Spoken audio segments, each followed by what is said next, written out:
इंसान तो इंसान है, धरती का अभिमान है। चाहे गोरा हो या काला, गेहुआ हो या कत्थई, ईश्वर जब भेद नहीं करता तो किसने ये रंग भेद बनाया। गोरे हैं बेहतर, काले हैं हीन, किसने ये मापदंड बिठाया। ईश्वर के दरबार में तो सब बराबर है, मैं गोरा तू है काला, फिर क्यों होता हर बार है। फितरत पर तो जोर नहीं, चमड़ी से अच्छाई गिनाते हैं। ये मानव की कैसी पराकाष्ठा, कालों को हीन बताते हैं।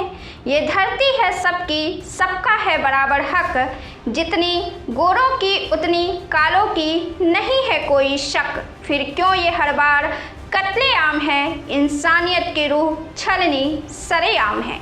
सबका रंग माटी सा होगा एक दिन, याद रहेगी फिर अच्छाई ही सिर्फ। आज बात हम करने जा रहे हैं रंग भेद को खत्म करने वाले नेल्सन मंडेला के बारे में। किसी भी संबंधों की आधारशिला विचारों की नींव पर टिकी होती है।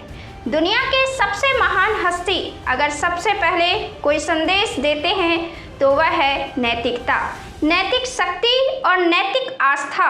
जिसे एक आम इंसान समझ ले तो फिर वह आम रह नहीं जाता है। भारतीय अध्यात्म में सारी की सारी कहानी और किताबें और दोहे सिर्फ और सिर्फ इसी बात पर आधारित है। दुनिया में यूँ तो एक से बढ़कर एक महान हस्ती हुए हैं, लेकिन कुछ ऐसे हस्ती हुए हैं जिनकी बात ही कुछ अलग है। महान हस्तियों में भी वे महान शख्स जो उसके प्रति भी नाराजगी तक नहीं लाते, जिन्होंने उन्हें उत्पीड़ित किया। इस लिस्ट में भी कई चुनिंदे नाम हैं, लेकिन सबसे अधिक जो लोगों की जुबान पर है वह महात्मा गांधी और नेल्सन मंडेला है। नेल्सन मंडेला और गांधी कभी एक दूसरे से मिले तो नहीं, लेकिन क्या बिना मिले संबंध कायम नहीं होते? होते हैं। महान हस्तियां आवश्यक नहीं कि एक दूसरे से मिलते हों, लेकिन आपस में उनके संबंध काफ़ी गहरे होते हैं। ये संबंध की आधारशिला वैचारिक होती है। किसी भी संबंध की आधारशिला विचारों की नींव पर टिकी होती है। विचारधारा इंसान को इस तरह से निर्मित करती है कि दो शख्स जो आपस में कभी नहीं मिले फिर भी एक दूसरे की विचारधारा से, भावना से न केवल सहमत होते हैं बल्कि उनमें जीते मरते हैं। नेल्सन मंडेला के लिए महात्मा गांधी वही शख्स हैं। दक्षिण अफ्रीका ने महात्मा गांधी को इस तरह से निर्मित किया, बाद में वे महात्मा गांधी बने। इसी अफ्रीका ने नेल्सन मंडेला को जन्म दिया, जिनको अफ्रीका का गांधी कहा जाता है। हर किताब आपको बदल कर जाती है, हर लोग जिनको आप सुनते हैं वे आप में परिवर्तन लेकर आती है या कुछ लेकर जाती है। अगर सिर्फ आप अपने जीवन को देखें तो अपने जीवन की खुशियों और समस्याओं में शायद उलझ जाए, लेकिन जब आप दुनिया से जुड़ते हैं और अनेकों लोगों की जिंदगियों को समझने की कोशिश करते हैं तो फिर आप वे नहीं रहते जो पहले थे। 27 साल तक नेल्सन मंडेला भी जेल में थे। इस जेल में उन्होंने सिर्फ और सिर्फ आध्यात्मिक शक्ति पर ध्यान दिया। वह आध्यात्मिक शक्ति नहीं जो आप समझ रहे हैं, धूप अगरबत्ती भगवान को दिखा दिए और हो गए हम आध्यात्मिक। ना जी, इसे आध्यात्मिक नहीं कहते हैं, इनको धार्मिक कहते हैं।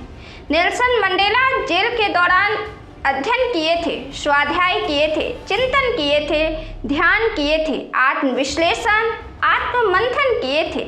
इस जेल के दौरान उन्होंने काफ़ी तकलीफ़ें सही, काफ़ी तकलीफ़ें, यहाँ तक कि उनके परिवार की मृत्यु तक पर उन्हें अपने परिवार के पास नहीं जाने दिया गया।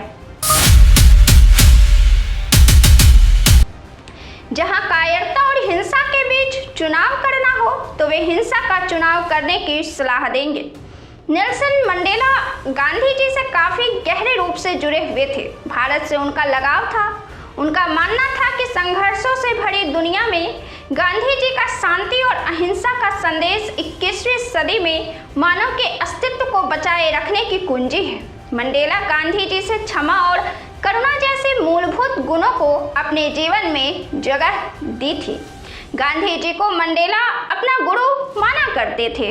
वे अफ्रीका को रंगभेद से मुक्त करने के लिए संघर्ष किया करते थे। उनका यह संघर्ष हिंसक से अहिंसक हो चला था। गांधी को अध्ययन करने के बाद, गांधी को पढ़ने के बाद, गांधी को जानने के बाद, गांधी जी अहिंसक जरूर थे, लेकिन इसके साथ ही वे एक बार अवश्य बोले थे कि जहां कायरता और हिंसा के बीच चुनाव करना हो तो वे हिंसा का चुनाव करने की सलाह देंगे।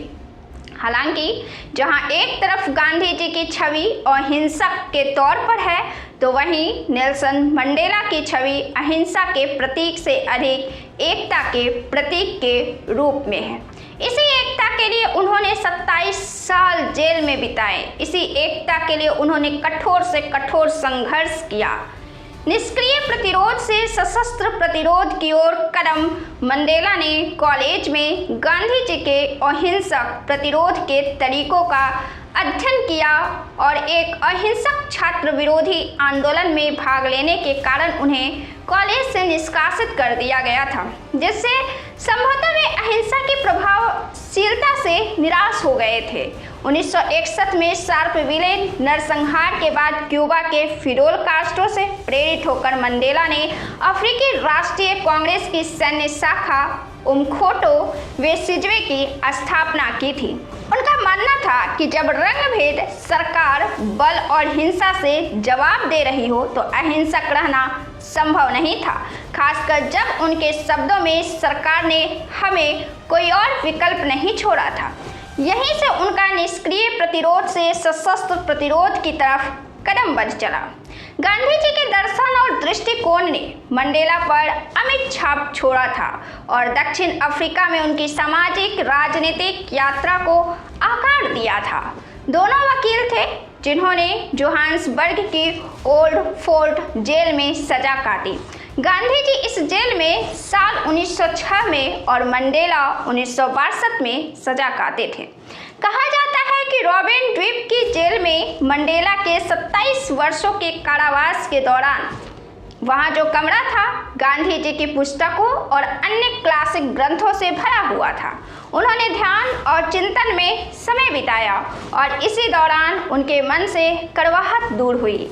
मंडेला और गांधी जी का यह दृढ़ विश्वास था कि सभी शोषित लोगों को, चाहे उनका धर्म, जाति या नस्ल कुछ भी हो, अपने उत्पीड़कों के खिलाफ एकजुट होना चाहिए।